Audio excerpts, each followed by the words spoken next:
We try to bring you high-quality educational and informational content every single day. Why do you think the price is having such an anemic time? The news story of the hour. Jump onto the chart. Is this the beginning of a massive financial unraveling? We got to add a little addendum to the show map today. So we start here on the daily. Now, we've been looking at the RSI on Bitcoin's daily chart for the last several days. Well, it's been increasing over the last 50 years.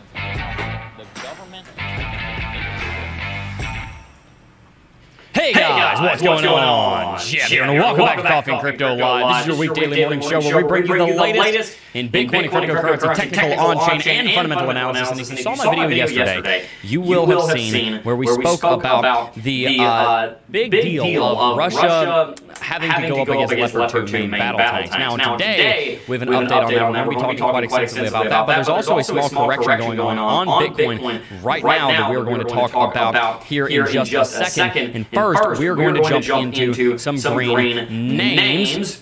One second. Nobody can. The echo's back. Are you serious? Aha! I literally checked for it. There. I don't know why I did that. I checked for it right before we went live. Anyway, we are going to be talking about Bitcoin. We're going to be doing some technical analysis on the Bitcoin chart, and we're also going to be doing some analysis on the geopolitical situation in Europe. We're going to be probably looking at Ethereum and the broader market correction that we've seen over the last 24 hours. Really excited to bring today's show to you. And like I said, we are going to kick it off with some green names. Love reading you guys chat. It still has an echo? Really? Wait, I think it fixed. It was just a lag. Yeah. Sorry, my wife's over there watching the stream and she's saying that there's echo. Really apologize, guys. I fixed that yesterday. There's something weird going on with the stream. I think we need to start our own conspiracy about what's going on with the stream, because I literally fixed that yesterday, and then I fixed it this morning right before we went live, and then it turned itself back on. So, not too sure what's going on with that. Either way, really apologize for that. Wow, Jebb sounds like he is shouting from heaven to buy Bitcoin. Oh, that's funny. All right, I'm hearing double Jebbs. It's so beautiful. Oh, I don't know about that. That sounds pretty ear-piercing. Be patient. Crypto will give you a chance to buy lower. All right, let's read some green names. A lot of chat coming in this morning. The first person in chat was Crypto Nebs. Said, good morning, cowboys and cowgirls. I've some analysts copy and remove / relocate part of a fractal of a chart on TradingView, and I can't seem to find out how to do this. For tactile? Well, good morning, Crypto Nabs. I have no idea what you're asking about. I'll be completely honest. I'm not sure what you're getting at, but if you could kind of reiterate that, and if anybody could help me to understand, then I could try and assist you in that. We have Mike Lowry in chat, said, good morning, everyone. #FenceOff. Thank you, Mike Lowry, for keeping the chat clean. By the way, if you're enjoying today's stream, make sure to go ahead and smash that like button. I'm really looking forward to getting to spend the hour with you guys. Crypto Mini Bike in chat said, good morning, everyone. Good morning, Crypto Mini Bike. Grand Roofing Incorporated in chat said, good morning, Jebb, family, and team. Good morning, moderators, members, and guests. Beautiful snowstorm during snow day. Snow day at home with the daughter today. How is Sarah and the baby doing? Well, I'm going to be honest. It's been we've been very tired recently. We've not been sleeping very well, so we're physically quite drained, so you might be able to hear that in my voice, so I do apologize if you can kind of hear that. So just really tired, trying to get ready for the baby to come. A lot going on to get that prepared. But as far as things aren't necessarily any worse on that front, they're kind of the same as far as the contractions and whatnot that we've spoken about. But yeah, so that's kind of where we are on that. We've got Adam Rorick in chat. Shout out to you, my friend. Crypto Mini Bike said, yes, how are Sarah and baby? About the same. When People said, good morning, all. Good morning, When Peoples. Let's see. Who else are we? Everybody's saying echo. Yeah, good morning. Camera Mike Jebb. Thank you, Win Peoples. Yes, I don't know why it did that. I turned it off twice. But nevertheless, here we are. Crypto Mini Bike in chat. Let's see. It's a good way to get engagement, though. That is a good way to get engagement, as everybody's screaming, echo, echo, echo. All right. Silent in chat said, good morning, Crypto fam. What's up? Is there a final name in mind already for your baby? Might have to hold that a little closer to my chest, but I think we have we have a couple of ideas. We are not settled yet, and I know we're getting so close. We're getting so very close, and we should have settled it already, but we'd really just, I mean, it's a lifelong decision, so we're still thinking about it, but we have some ideas. Last chat I'll read here for right now, I think, would be Mike Lowry saying, I think Crypto Nebs is trying to say how to copy a section of candles and paste onto chart to predict what the move might be. I think that's what he's referring to at Crypto Jebb. Okay, yeah, that makes sense. I can show you the way that I do that. I don't know if there's a way to actually just straight up copy the exact candles and then overlay them on another chart. I'm not exactly sure, but I could show you a couple different ways to do that to start right now. I don't think you ever know their name till you've looked them in the eye. A lot of people say that. Yeah, that'd be really nerve-wracking, though, that you give birth, you're going through the whole process, and then you're like, I need to think of a name now. Yeah, I'm not... That makes sense, but I would like for our daughter to have a name when she comes out. I think we both would. So we'll see what happens on that front. Anyway, I will kick off today's stream after the market pulse by trying to answer that question the best I can for Crypto Nebs. So thank you, Crypto Nebs, for your patience, and thankfully we were able to get a little bit of help understanding exactly what you needed. Okay, so as I've spoken about, Bitcoin is up 35% year to date. Ethereum is up 28% year to date. We're pretty much going to be up year to date for the entire year because we crossed the new year mark at like $17,000 right here, $17,000. So this entire year, unless something really hits the fan, we're likely going to see Bitcoin being up substantial amounts year to date, not just Bitcoin, but the entire crypto market across the board. Now, a couple of things going on here that are very important right now on CoinMarketCap, which is the most heavily trafficked cryptocurrency price watcher website that's out there. You've got CoinGecko, you've got other places where people go to look at the prices. CoinMarketCap is leaps and bounds ahead of all of them. I've been using CoinMarketCap since I got into the space 5.5 years ago. It's been almost 6 years since I joined cryptocurrency. I've been using CoinMarketCap since day one. I'm not affiliated with them, never have been. But the point I'm making here is that people look at CoinMarketCap, and it's a very, very it's a resource that just what numbers they have are going to impact the price of the asset market. And for the last couple of days, CoinMarketCap, just because of the nature of having 22,000 cryptocurrencies on it, has been showing that we've been trading on the total market cap just above $1 trillion. As you can see right here, we've been trading just above $1 trillion, even rallying up to $1,050 billion. Now, if we were to go to look at the total market capitalization charts over on TradingView, these are, as a rule of thumb right now, roughly $50 billion lower than CoinMarketCap. So we're sitting at $972 billion right now. CoinMarketCap's chart is sitting at $1,022 billion.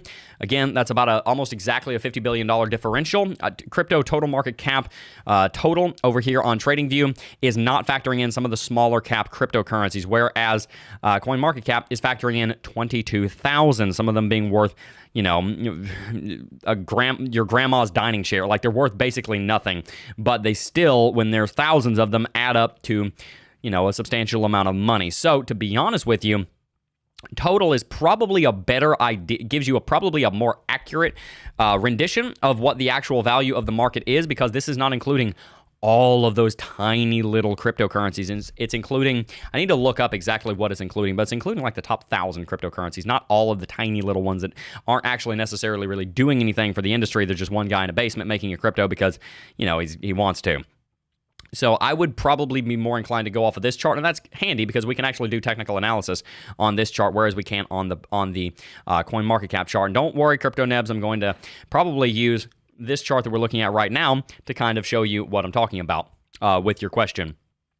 So right now, the encouraging thing on this chart is that while Bitcoin attempted to break through 1 trillion and failed, it has pulled back to previous resistance, as you can see right here. The resistance at $960 billion is currently being converted, and we'll just change the color here, into support. If we just go change the color, as you can see right here, then we are now looking at that level being support. And that's encouraging because that was our local level of resistance. That means that the market has made quite a major move to the upside. And if you look back into the history here, this blue line is actually relatively important on total market capitalization charts.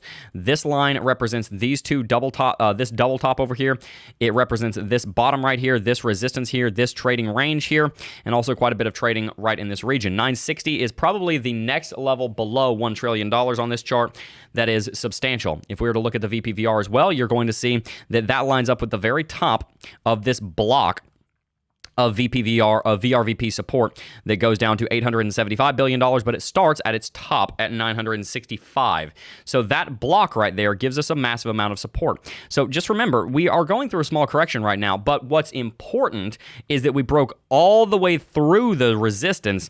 Now we're on the other side of it, and we can use this entire block as support. So just going ahead and drawing basically a zone of support right here where the VRVP shows up, then we can see that Bitcoin, crypto's total market cap right now is sitting on a massive, massive, massive block of support that is very, very encouraging for us to see, because we want to go ahead and move to the next flight of stairs. So let's say what you don't want to see happen in crypto is you don't want to see crypto or a market go up a flight of stairs and then just fall down the stairs, because, you know, I don't know if you've ever fallen downstairs. Falling downstairs, it kind of hurts. What you want to see happen is you want to see the market take a step, get its footing, take a step, get its footing, take a step, get its footing. Have you ever walked upstairs and you just like, oh, I didn't take that step right? So you have to take a step back and then you start going up again. That's the kind of movement that we want to see on crypto. We don't want to see Bitcoin just run up the stairs, trip, and fall right back down the stairs. That's not what we want to see. We want to see Bitcoin, sure, if it's got the endurance and the agility and the dexterity to run upstairs, great. But let's make sure that we don't run so fast that we end up tripping and falling down the stairs and giving ourselves a concussion. We wouldn't want that. That's what we're looking at right now. On top of that, there's a few other things to look at here on the total market cap charts. Number one, the same resistance is in play right now as was right back here before FTX collapsed. Now, Bitcoin is sitting slightly higher than the rest of this market. Then its resistance back here. However, on total, we are sitting at equivalent highs, and a big part of the reason for that is because back here, Bitcoin was not running as much. The entire market was running in tandem. Right now, Bitcoin is making gains in its market dominance, as I believe we'll be able to see down here.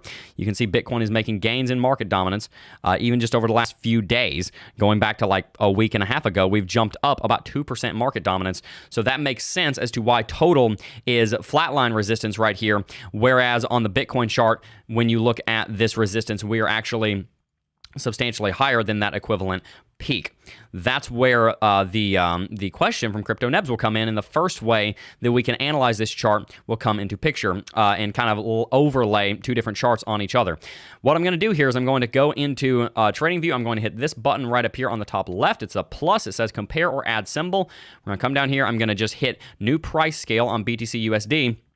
And we'll be able to see the difference between these two charts. You can see Bitcoin is this line. So this is one way of overlaying one chart on top of another. This is how I bring up the S&P 500 and the Dixie over Bitcoin. This is how I bring up the Dixie over the SPY. This is how I bring up Bitcoin over the Dixie, etc., etc., etc. This is how we can look at how markets are moving in relation to one another. Again, you go up here to this plus button, come down to Bitcoin, hit new price scale. You could even do same percentage scale. That's slightly different. That's essentially as if you were bringing up in a log format rather than in a linear format. All right, so what you can see here is on this line graph, we are substantially higher on Bitcoin compared to where we were here compared to total crypto market cap, if that makes any sense. So that just kind of reinforces the point that I'm making earlier, and hopefully will help as the first way of understanding what Crypto Nebs is talking about. And I'll show you another way if you're looking at the same chart to overlay charts on top of each other. But a couple of things to analyze here before we go back to CoinMarketCap, and then we're going to read some chat and jump into the meat and potatoes of the stream today. There's a few different things to consider here. Number one, we need to break through $1,020 billion, which means we need to add $50 billion in market capitalization to get to the resistance, and at least another $50 to $75 billion to break the resistance. That would push us up to 1.1 trillion, and we'd be free and clear from this resistance that we set pre-FTX collapse. Everybody thinks we're out of the woods because we broke above that resistance on Bitcoin. That is true. On that chart, we are. We have concretely broken that resistance. On total, we have not. Something that we can look at happening here, and this is however unlikely but possible, and it might even be a good thing, is if Bitcoin were to shed $100 billion in market cap, drop 11%, come right back down to the bottom of that VRVP support, bounce off of the bottom of it, so it pushes all the way through the VRVP and then bounces off of the bottom of it. Then it would come down to around $880 billion. You would likely see a retracement on Bitcoin down to maybe $20 billion to accomplish that. And then what would happen is you would see a gigantic inverse head and shoulders pattern, probably one of the largest inverse head and shoulders patterns that we have ever seen on the total market capitalization charts for Bitcoin. And from there, if we were able to push to the upside with that, then that would give us the leverage to go through the exact same size rally that we just did ever since about the 6th of January. And that would push us up to $1.33 trillion, which is one of our next major levels of resistance and areas of resistance right up here, based on where we were trading back towards the middle part of May last year. So if Bitcoin holds at $960 billion, then it's holding on the top of the VRVP zone. That means that we had a very small correction, and then we could potentially continue pushing higher. If we drop down to $880 billion, I wouldn't fret about it until we start breaking below $870 billion. And then, in that case, yes, you would want to pay much closer attention because you're breaking out of that aforementioned VRVP support zone that we just drew on our chart right here. Nevertheless, the point is Bitcoin's going through a small correction right now. We don't know whether that'll take a day, a week, or 2 weeks. We don't know whether that'll be 1% or 10%, but whatever it is, so long as Bitcoin doesn't go too low, this is actually a very healthy thing for Bitcoin because it would allow Bitcoin's bulls to take a breather, reset, gather up their things, and get ready for the next run. That's what we're looking for. All right, let's go ahead and go back on over to CoinMarketCap for just a second, and then we'll read a little bit more chat. Bitcoin is down 1.85% in the last 24 hours. Ethereum is down 4.68% in the last 24 hours. We'll likely end up looking at Ethereum a little bit today. That is trading at $1,539. It has not concretely broken certain resistance that Bitcoin has, so we'll show you why that may be struggling a little bit more than Bitcoin. Binance Coin down 5% today. XRP down 4% today. Cardano down 5.46%, still above that downtrending, that descending wedge that it had been in for over a year, so that's encouraging. I do believe it is anyway. Solana up 137% year to date, but is still down 5.38% on the day. The entire market is going through that kind of retracement that we were talking about. And again, that is where Bitcoin is getting its dominance from. Bitcoin's only down 1% or so, but the rest of the market is down down substantially more than it. So looking here at the dominance, you can see that Bitcoin is gaining dominance at the expense of other things, one of those things being Tether. So take a look at that. That's because Bitcoin's rallying and people are not going into stablecoins. They're either staying in stablecoins or they're deploying into crypto. And you're also seeing some of the other smaller assets lose their valuation compared to Bitcoin. That's a very bullish thing. It's the last thing I'll say, and then we'll read some chat. But that's actually a very bullish thing because what you're seeing take place right now is that the bulls are gobbling up Bitcoin left, right, and center, and they are causing Bitcoin to go into a higher market dominance area. If we look back here at the chart, this is approaching some of the levels that we saw back towards the beginning of this correction where Bitcoin was up at 47%. If it continues moving to the upside, it gets up to 45, 47, 49, 50%. Then what you may see is you may see a Bitcoin bull run. Not just a crypto bull run, but specifically a Bitcoin bull run. And it's funny because oftentimes bull markets are started by a major resurgence in Bitcoin's market capitalization. I can even show you that on the last bull market here, if I remember correctly. 1 second. CoinMarketCap's giving me a little bit of trouble here. All right. If you'll remember back to 2018, 2019, this is April the 7th, 2019. This right here is September the 8th, 2019. You can see in between these dates, so just remember them, 4/9, 2019, and then 9/9, 2019. Those are close enough numbers. We jumped from 50% market dominance on Bitcoin to 70% market dominance on Bitcoin. Some of you may know where I'm going with this if you're familiar with the charts. If we just draw a bounding box around 4/9 and 9/9, then we're going to see what happened in between those dates, and you will see what I'm talking about very clearly. This is what the market did in that time frame I was just talking about. From start to end, it was up 103%. Bitcoin at that same time went through this big rally, again, right here to right here, where Bitcoin gained 20% market dominance. That means it has to tax market dominance from somewhere. In this case, it was coming from the other categories. The altcoins were getting eviscerated. You could see they started at 26%, dropped at the end of it all the way down to 15%. Bitcoin stole 12% market dominance from the others, that meaning anything outside of the top 10, basically, and completely ran away with the market dominance. And that's what may happen now, is that Bitcoin very well may end up pushing this others category down, which is currently sitting at 16%. It may end up pushing Tether down. It may end up pushing Binance down. It may end up pushing who knows what down so that everything else can get out of its way and it can go ahead and go on a run. That would not be surprising at all to me, especially considering we're seeing most of these markets take a dive, especially Tether, as people are either one, putting money back into the market, or two, they're just not buying stablecoins anymore because they're just buying Bitcoin. All right, so two things. Crypto's got a lot of support on the total market cap charts. Pay attention to that chart. That is called total. Type in TOTAL over into the crypto section on TradingView. You can bring up that chart. That's a good one to pin. Very valuable chart. It's got two major levels of support. Those support levels are $960 billion and then also about $870 billion. Each one of those are critical levels to look at. We'd like for it to hold where it is right now, but if it falls down to 870, it actually could be a setup to go to 1.3 trillion, which would bring Bitcoin probably to about $29,000 to $30,000, which would of course cause it to break a huge amount of resistance, which could cause a snowball and cascade effect. On top of that, Bitcoin over the last 15 days odd has been adding market dominance, indicating that we could be at the beginning of one of these resurgent events where Bitcoin just pushes aside the altcoins and goes on a massive run. And something I haven't talked about in probably a year could start. It's called the altcoin engine. If you look up if you look up Crypto Jebb altcoin engine, you'll probably find a video where I explained it. Essentially, a lot of times what you see happen is you see the market go back and forth. You'll see Bitcoin start the bull market. It gets a lot of dominance. So just like a two-cylinder engine, not a two-stroke engine, a two-cylinder engine. If you have an engine with two cylinders, they're not very common, but you have one piston go up while the other goes down, and then they go back and forth and back and forth. Or just think about the one piston. It goes up and down and up and down and up and down. It goes backwards and forth. There's a cycle to it, whether it's a two-stroke or four-stroke. There's a certain circular converted to linear motion. In crypto, what you often see happen is the dominance on Bitcoin goes up and the altcoins go down. Then people are in a lot of profit on Bitcoin, so they sell their Bitcoin into what? They sell it into stablecoins and altcoins, so the altcoins go up because all the pressure went over here. Bitcoin goes down because of the selling pressure, so everybody makes a lot of money on Ethereum, Solana, Cardano, puts a lot of money into stablecoins, whatever.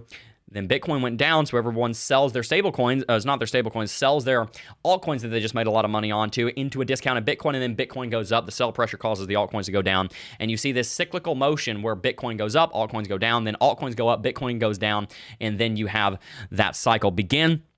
And that's how you see money flow back and forth, almost like a heartbeat in cryptocurrency. And if you see Bitcoin's dominance starting to go up a lot, that normally is the first beat. That is normally the first stroke of that engine, and that is something that you want to pay very close attention to.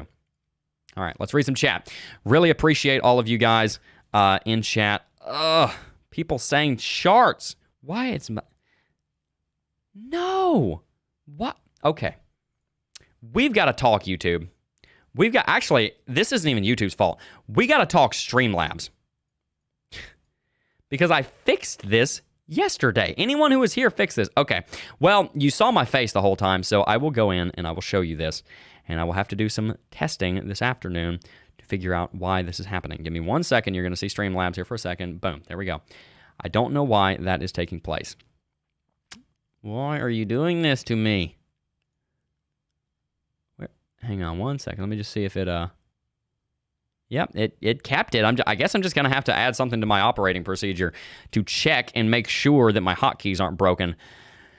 Not really sure why that's happening. Anyway, it doesn't matter too much in the long term because I'm actually about to switch from this laptop to a Mac, and I got a Stream Deck, and the Stream Deck has a light up button on it where I can see what I'm on so that will never happen again. So just so you know, I already have a technical solution for this. I just need to actually implement it. All right. What I'll do is I'll go ahead and go back and show you what I was talking about. That's embarrassing. I'm sorry. That happened 2 days in a row. All right, a lot of TA we were doing. I will go back and show you briefly. Just let's check and just see. Yep. Okay, you can see my screen. All right. What I was saying, crypto total market capitalization peaking out right here at $1 trillion, pulling back to $960 billion. The base level of the base zone of support's around $870 billion. That is being shown. That is being brought to us by VRVP. You can see that right here. On top of that, if we go in and just remove some of these lines, what I was showing at Crypto Nebs is that if you come up here to this plus button, that is the compare or add symbol, come down here on the total market capitalization charts, show Bitcoin by hitting BTC USD new price scale, then you will see Bitcoin over this chart, and you'll see how Bitcoin's running away with it. So that's kind of what I was showing you on total market capitalization. Then over here on CoinMarketCap, I was showing how This period of time right here, between these dates, around April the 9th, so you can see right around here, Bitcoin was at around 51% market dominance. Then around September 9th, it was at 70, so we added 20% market dominance. Others dropped from 26% down to about 15, 14%, so Bitcoin ate 12% of that market dominance. In that time, what we saw happen on Bitcoin was that it went through a major rally, and I outlined that on this market right here. So in between these two lines is essentially this rally right here on market dominance, and then you start to see the altcoin engine kick into play. On top of that, looking back at Bitcoin, we were going to move there next. So there we go. Apologies for that, guys. Like I said, there is going to be a solution to that relatively soon. I can see how Kramer could be involved in that. Dun, dun, dun, dun, dun, dun, dun. Somebody's blaming Kramer. Poor Kramer. What did he ever do? Profit Bear said, Jeb, your charts have not been up for like ever. Please show your screen. God bless. Well, that's one way to get a super chat, not showing the charts. I promise I didn't do that on purpose. Thank you. I'm going to start keeping the stream chat up on my phone. There we go. I am learning on the fly a couple of different things that we can do differently. So give me 1 second. I'm going to keep the stream chat up on my phone, and we're just going to have to make sure this doesn't happen again, because making a mistake once, that's where you learn. Making a mistake twice, come on now. I can do better. I know I can. All right. Beautiful, fantastic, excellent chart. Sorry, y'all. All right, let's read chat here for a little while. I can see how Kramer could be involved in that. He said, hurrah for Jebb. Thank you, Kevin Richardson. Crypto Smitty in chat said, turtle win. Yeah, there you go. Let's see. Charming Charles in Charlotte rode a chariot powered by charcoal to look at charts. Let me see if I can say that fast.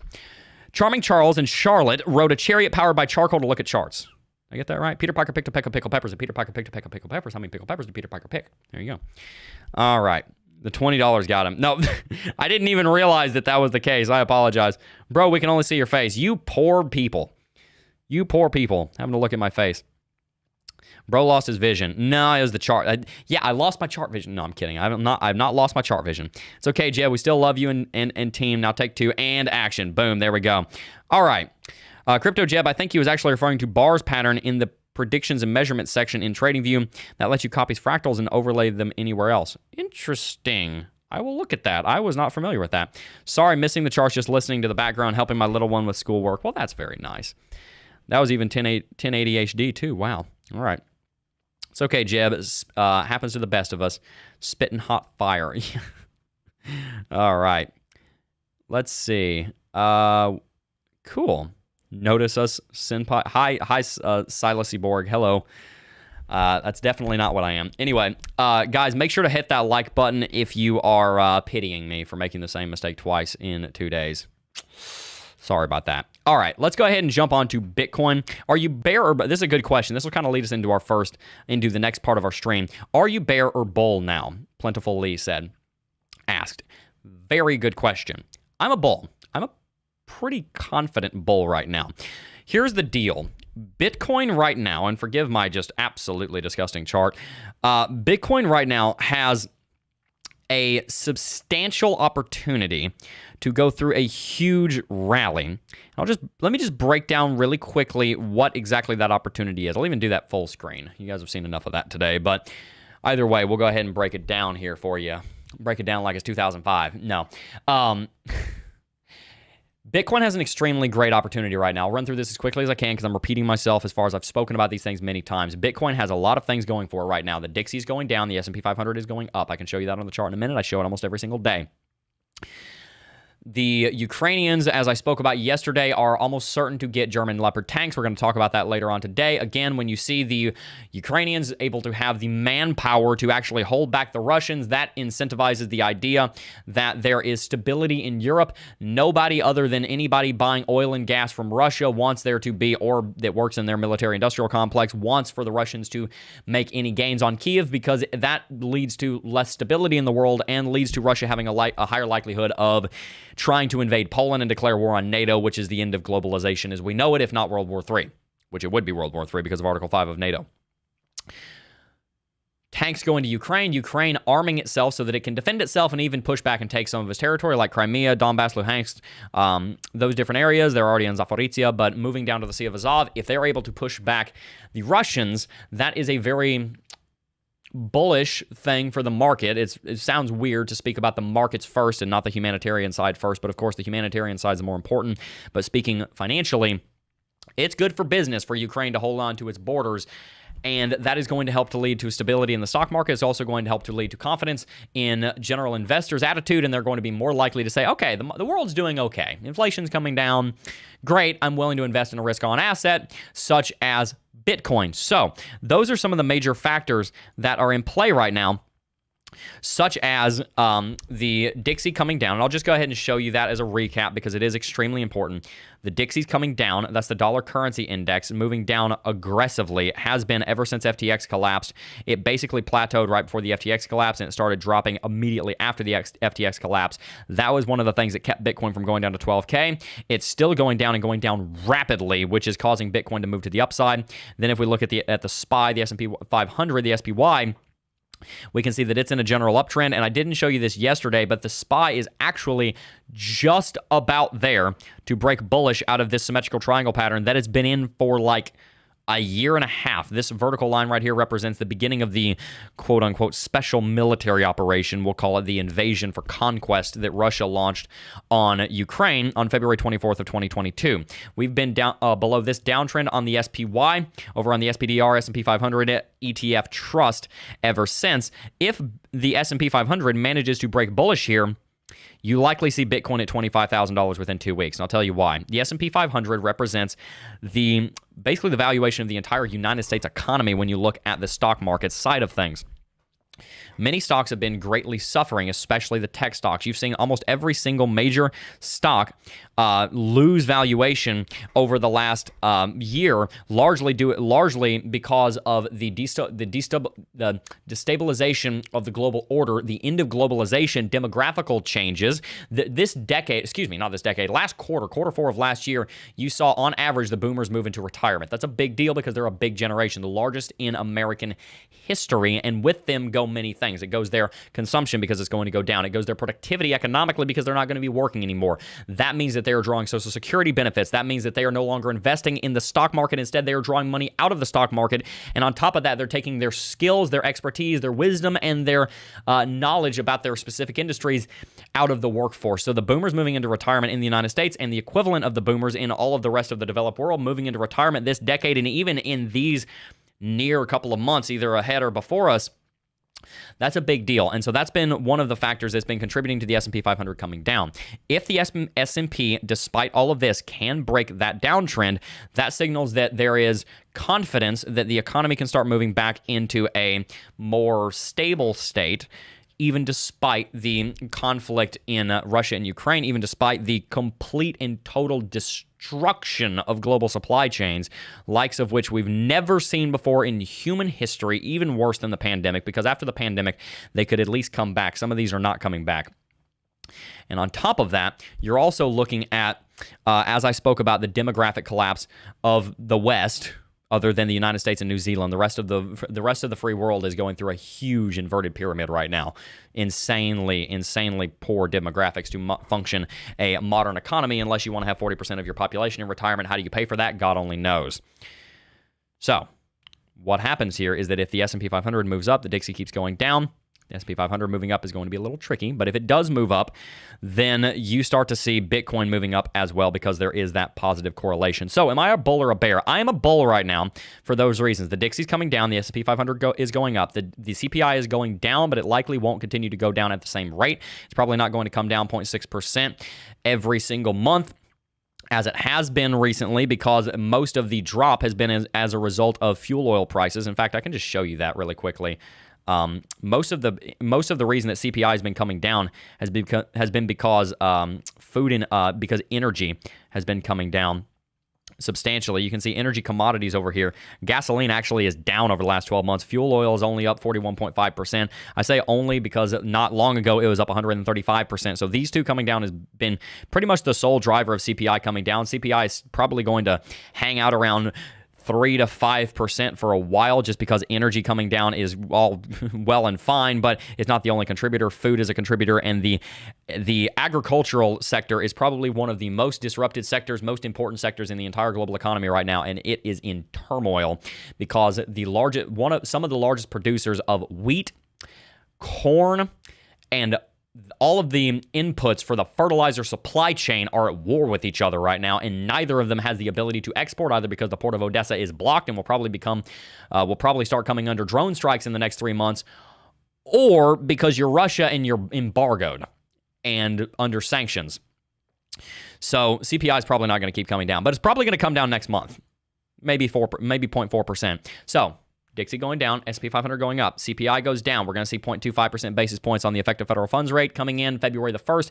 And as I'm going to talk about later, Kiev is very likely to get Leopard 2A4 main battle tanks from Poland relatively soon, if not from Germany proper, over the next couple of months in preparation for their counteroffensive against Russia's spring offensive to try and take back Kherson, Zaporizhia, and also Kharkiv.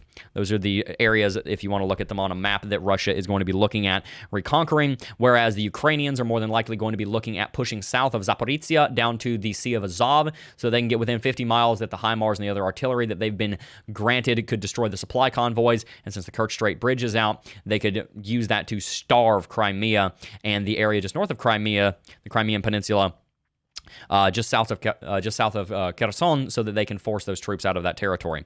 That's likely what you're going to see happen in spring. By spring, I mean May, June, maybe even late April. You're probably going to see the mud still hardening. The fact of the matter is, you're going to see a slugfest come this summer. And depending on how well set up Ukrainians are, if they do anything other than get absolutely steamrolled, it could be pretty good for markets. So that's my stance on that. Let's go ahead and look at the actual chart of Bitcoin, though. Make sure I'm on my chart. I do believe I am. Just going to check just to make sure. Yes, we are on the chart. So looking at Bitcoin here, I've already looked at Bitcoin in quite a bit of detail on the daily chart. I would encourage you to go back and watch yesterday's stream. There's about a 20-minute segment.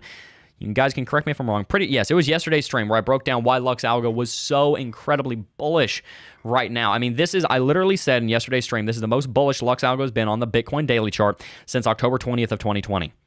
That it is literally that bullish. That's how bullish it is. It's insane. So for Bitcoin to keep that up of the rising now top zone of the reversal zones, that's unlikely. I don't know if we're going to be able to do that. We probably will have a slightly larger correction this time than we had this time, due in part to the fact that Bitcoin is still theoretically in the accumulation phase just after a bear market, and it rallied 40% in 19 days, 2% a day. It needs to correct a little bit, it needs to consolidate a little bit. But we're still looking at quite a bit of bullishness, and there's many different areas of support that Bitcoin could fall to, and it would be safe at. First one is where it is right now, on this uptrending level of support, which is right there in the middle of the reversal zone. That is unlikely to hold, because for that to hold, by February 1st, Bitcoin would have to be bottoming out at 24K. I'm not real sure the bulls can keep up that much strength unless we just see another one of these just giant green lightsabers to the upside. That's possible. Otherwise, just a continued kind of stair step up there. Not really sure. I'm thinking we're probably going to see a pullback down to $21,500. Those are our local tops over here. That would be in keeping with what Total did. We pulled back down to our local tops over here. We have as of yet not done that on the Bitcoin chart. So there is more room to correct right now. On top of that, we also have support down here on the Lux Algo Trend Catcher. That's sitting at $20,500. We of course have support at $20,000, and then the EQ Cloud is aggressively moving to the upside. We would likely be able to see anywhere between support right here and right here, just moving into the beginning of February. So that gives us support around $19,000 or even higher. So if Bitcoin does have a correction, it's not the end of the world, and it very likely would not lead to a sell signal, and it very likely would not lead to Trend Catcher turning red, which is wonderful. Wunderbar, because we'd be able to see the market continue moving to the upside after a small breather that could take between 7 and 10 days. So, to the question, and maybe I'm being long-winded at answering, am I a bull or a bear? I'm a bull, but I'm a little bit bearish in the short term. I think we're going to have a correction. I think that we are at potentially the beginning of a bull market, or at least a gigantic 100% rally from $17,000 up to 30 or more. But to accomplish that, you need two things. Number one, you need a small correction on Bitcoin, that it doesn't get ahead of itself, and two, you need Ethereum to catch up. Because see, here's the problem. Ethereum is one of the things that's lagging right now. Bitcoin's doing well, but if you remember to this chart that we talked about earlier on CoinMarketCap, we're looking at the Bitcoin dominance chart. Whenever you see Bitcoin doing well on this chart, naturally somebody else is not. Ethereum has not exactly, lost valuation, but it's not exactly gaining it either when we're looking at the dominance charts here. It was sitting at 9.74, now it's sitting at 9.1, and it dropped all the way down to 8.46 at one point. Ethereum is not quite able to keep up. Not necessarily a bad thing, because remember what we talked about with the altcoin engine. And Ethereum is remarkably bullish. It did push all the way here into the upward reversal zone on LuxAlgo. But the tricky thing here is that it is already falling bearish out of that major zone, and for it to be able to continue moving to the upside, a lot of times you don't want to see it fall out of that zone. A lot of times you want to see it actually manage to stay in that zone and continue pushing up. If it falls out, that's okay, but now we have this sell signal to contend with. We don't have red trend catcher, we have green trend catcher, so everything's confirmed bullish here on Ethereum. So this sell signal is just an early preliminary warning sign, but what we're looking at now is whether or not Ethereum is going to be able to breach this resistance right here at $1,677, whether it's going to be able to hold this support at $1,461. That support, by the way, just bringing away LuxAlgo so you can see a little bit better. That support right here coincides with quite a bit of trading back here, and it also coincides with the bottom of this VRVP valley. And we're going to have to see if it can hold this downtrending level of resistance. Right now, Ethereum tried to get above a couple resistance levels. It tried to get above its FTX highs right before FTX collapsed, tried to get above this downtrending level of resistance. It was met with a LuxAlgo sell signal. So that's the tricky thing. Total market capitalization is stuck below $1 trillion 20 billion. Ethereum is stuck below $1,675. Bitcoin broke its resistance. That's great. It's the most important of those three. But those three charts, you'd like to see all three of them breaking former highs. Only one of them has. So that's where I think we might see a correction over the next few days. You may see a correction on Bitcoin and Ethereum where Bitcoin has to drop down to, between $1,300 and $1,400, if not $1,500, and you end up seeing a big change on that. All right, let's go ahead and read some chat. I'm a bull, but I want to see Bitcoin have a small correction, 5-10% at most, and then bounce and then rally. We can see charts, can't see charts. I did take the charts away there for just a second. Good deal. All right, let's go ahead and read some chat here. Flying tank versus land tank, who will win? You answer me how you're going to get a 75-ton, that's a 150,000-pound vehicle in the air with these tiny little stubby wings like this. There were glider tanks. They were very light tanks in the Second World War. They were attached to bombers, and they were dropped and they glid in. They were the Germans had them, I do believe. That was weird, I know. But and you also have tanks that are dropped in by parachute. It's not very often you have self-propelled tanks because it weighs too much. All right. Let's see. Let's read chat a little bit. I'm a bull with sideways horns. Hashtag FinSolve. Absolutely. Hashtag FinSolve. If you guys don't know, FinSolve is the idea of financial sovereignty. That is the idea where we want to bring you to this concept of financial sovereignty. That means you have total and complete control over your money, not the other way around. I don't want you to be beholden, a slave to your money. I want you to be free so that you're able to use your money to pursue whatever it is that you're supposed to pursue so that it's working for you, not the other way around. Shane Hansen asked Leopard 2s. Those are the main battle tanks that the German corporation Rheinmetall, which was the same corporation that created the Rheinmetall Borsig Waffenträger and the E-25, I believe they also created in the Second World War for Germany. They now work for, democratic Germany or socialist Germany, whatever you want to call it. And they are the producer of the Leopard 2 most recent subversion A4 main battle tanks that was created to counter the Russian T-72 and I believe even the T-90S main battle tanks that are being fielded right now. The Leopard 2s are incredibly valuable because they were built and designed and created en masse. We're talking 2,500 of them on the continent, active, not even in storage, I do believe, of Europe in different NATO hands. Those tanks were designed to counter Russia on the blood plains of Poland, on the plains of Belarus, on the plains of Ukraine. They were designed. They were specifically built, and billions of dollars of R&D and hundreds of $billions of orders were made specifically to counter the Russians. They are the tank for the job against the Russian T-72s on the battlefield and also some of the T-90Ss that were just given to the Wagner mercenary group that was announced today, actually. So those are very important tanks. We're going to talk about those here in a little while. Very, very important. And also, I read a report last night that it's possible that Washington could be sending M1A2 Abrams to the tune of 30 of them, and that could be announced here in just the next couple of days. There are some inside sources saying that the Biden administration is working on completing a package deal for that. The M1A2 Abrams was not designed to counter T-72 tanks necessarily because much of the Abrams history is post-Soviet. However, the Leopard 2s were designed for a resurgent Russian Federation trying to rebuild the Soviet Union, and that's exactly what they're trying to do right now. Don't believe me? Just try and read Putin's mind because you know that's what's going on in there. The Philosopher's in chat. What's up, man? He said, Jebb, tell me we're going up, lol. I think we're going up in the next month. I think we're going to have a small correction over the next few days, which is not a bad thing. It gives us a chance to catch our breath.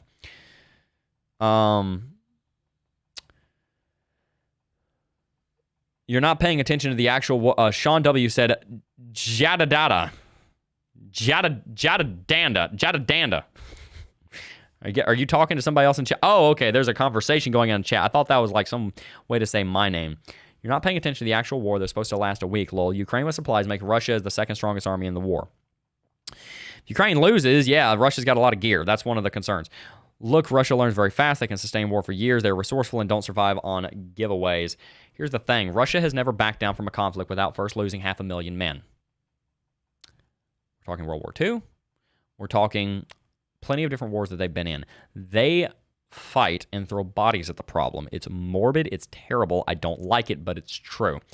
That's how they fight their wars. They like to boast about their fancy equipment and their fancy hardware and their new night vision goggles that they only have 3 pairs of. But the fact is, they have always fought with the same doctrine for the last 500 years. You throw men at the problem because their gigantic population, because they have so much land, allows them to mount a 1 million man army in the span of 3 months. That's what they're trying to do right now. At least you're an optimistic Putin troll, lol. Meanwhile, Leopards and Abrams on the way to Ukraine. I'm definitely not optimistic about Putin. I think his days are numbered, both in office and in the world. I think somebody's going to end up trying to hurt him. War's horrible is what it is. Please, Bitcoin, go back down. I haven't got my income tax yet. Lol, yeah, that's a good point. When income taxes come in, tax returns come in, rather, that's going to be really, really important. Alrighty. Anyone else heard of glide bombs? They release from 120 miles away. Boom, there goes the Patriot battery. Yeah, I don't know too much about that. Bullish on Raytheon and Lockheed. Yes, and also if you look at Rheinmetall, their stock price is doing really, really well right now as well. All right, that'll lead me into the last part of this. That'll lead me into the last part of our stream here. And that is an article over here where I'm not going to be able to read some of the words because we're on YouTube, but you can read it for yourself. This is what Russia called the Germans when the Germans announced last night that it came out last night that Germany was going to allow Leopard 2s, if not even sending their own. Because if you remember, Rheinmetall said that they were going to send, let me pronounce it in the German way, Rheinmetall. Rheinmetall said that they could send 139 tanks by spring of next year, and even 20 or 30 of them by spring of this year. Well, now, that being the German corporation that makes the Leopard 2 tanks, now the Russians have a chill response to Germany sending tanks to Ukraine. Germany has finally agreed to deliver its prize Leopard 2 tanks to Ukraine, and Russian state media and officials are totally relaxed about it. That's not a good idea on their part. That's not a very good idea, and the reason is, Leopard 2s, as I said, were specifically designed to counter the Russians. Leopard 2s are probably the second most powerful land-based weapon system on planet Earth after the M1A2 Abrams main battle tank. They are very powerful vehicles. They weigh 75 tons, and they will be the front of a spearhead against the Russians. And the Russians do not want to deal with those. They can't deal with those. They don't have the operational capacity to deal with that kind of modern armor. And if Ukraine gets 100, 200, 300 of these tanks, it looks like they're already going to get 100 in just the next couple of months. This is the most important geopolitical story in the world right now. That's why I keep talking about it. If they get 100 or 200 of these tanks, they now have the tip of the spear to push right into Russia, and Russia needs to know that. Now, if they don't know that, then all the better for Ukraine, but that's the fact of the matter.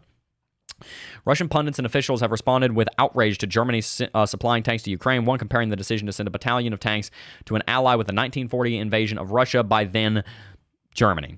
The German government approved the transfer of a company of Leopard 2 tanks to Ukraine on Wednesday. That was today.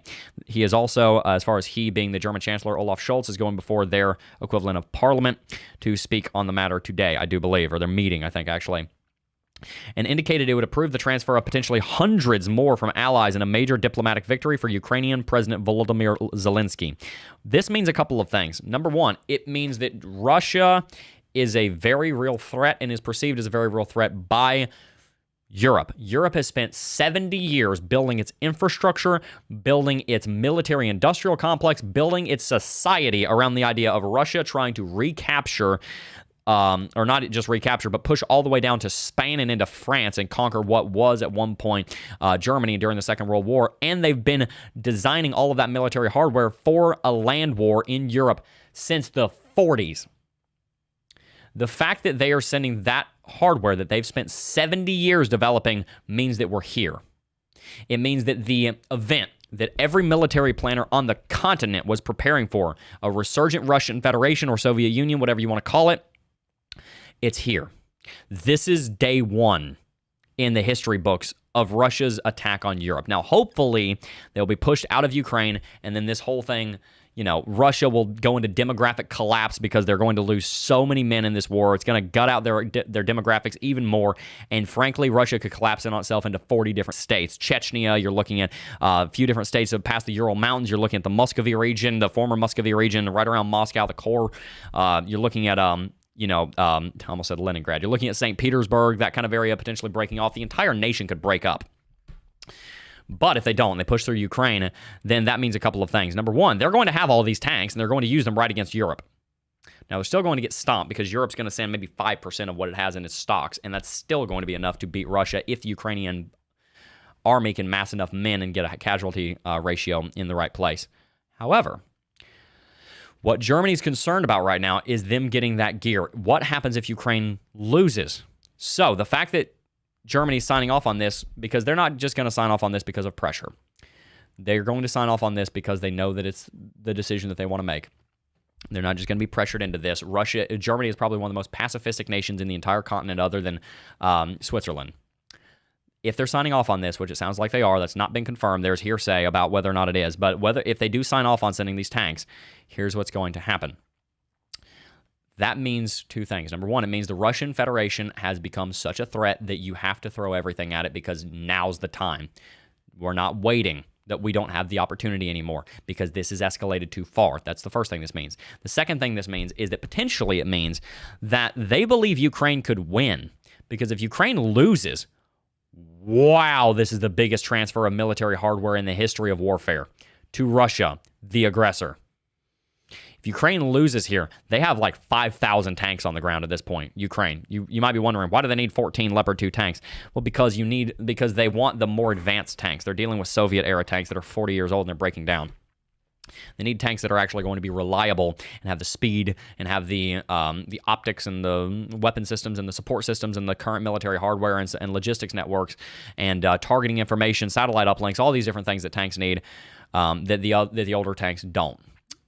It's almost like it's World War II, and you're talking, and it's the Battle of Kursk right now over there. But with a more modern armor, that changes things. So again, that means two things. Germany and NATO and European Union likely looks at this and says, this is the moment, this is day zero of the defense of the continent, and if Russia runs over Ukraine, the rest of the entire continent is put on notice that, whoa, Russia's back, and they're not back in a fun way. No, they're not back to sell us cheap oil. They're back to try and conquer Poland, Romania, Moldova, Lithuania, Latvia, and Estonia. Potentially even Finland, especially if Finland doesn't get in NATO before they try and launch an invasion, because, anyway, Finland's a different issue. So anyway, that's the situation there. The fact that they're sending tanks means that Germany's playing its hand that has been working for 70 years to build, and that is the military-industrial complex to support its allies in the region and itself to ensure that they do not get invaded by Russia the same way that they were before. Now, of course, Russia was putting down a horrible, horrible, horrible regime in 1945 that made the Russians and the Soviets look like the good guys. But nevertheless, they still don't want them to be. They still don't want to get invaded again. Germany, that is. All right. Jebb, do you think it's wise to do a proxy war with a nuclear power? Well, Russia's kind of made it clear that we don't have much of a choice. Russia's not going to launch nukes on Ukraine. One of the reasons they're launching an invasion on Ukraine is so that they can conscript the population, so that they can use the agriculture, and so that they can capture Crimea and go there on vacations. They don't want nuclear fallout in the land they're trying to conquer. The main way that Russia will use nukes, and this is what they've said, and you can't really trust them, but this is probably accurate. The main way they'd use nukes is if the territorial integrity of their own nation were threatened. Ukraine doesn't have too much of an interest in crossing the border on foot. They're going to launch drone strikes. We've seen AA batteries show up on roofs in Moscow, but they're not too interested in crossing the Rubicon into Moscow's territory. They just want them out of their own. Germany needs to use all those weapons, I think, is simply this. Yeah, send in the Bitcoin bomber. Can we all try hugging? I wish if we all loved Christ and we were all not sinners and none of us had hatred or bitterness in our heart, no matter how much we tried to justify it because look at what they did, so therefore I'm going to do this. If none of us acted that way, then we wouldn't be in this barbaric state that's going on in Eastern Europe. It's horrible, but it's real life. No, I'm concerned about Russia using nukes on U.S. Well, here's the thing, and Putin knows what I'm about to say. He knows it very well. The United States intelligence community has made it very clear publicly that they don't only know where to launch nukes to take out the nuclear triad of Russia, to take out their military installations. They've also made it very clear that they know specifically where Putin himself is. So if this is something that they want to do, as far as launch nukes on the United States would launch a nuke not necessarily at the military of Russia. They'd launch it at Putin himself.